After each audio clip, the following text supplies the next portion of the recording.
はようございます。おはよう日本語です。外はまだ寒いですが、私の部屋の中には少しずつ春がやってきています。私の家にはたくさんの観葉植物がありますが、今、エスキナンサスの花が咲き始めました。モナリザという種類で小さな鈴のような形をした深い赤色の花をたくさん咲かせてくれます。毎年ふと気づくと花が咲いていて、その姿を見ているだけで元気がもらえます。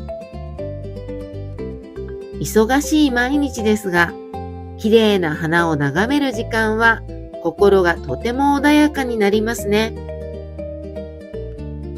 部屋の中の小さな春を見つけて、今日はとても幸せな気分になりました。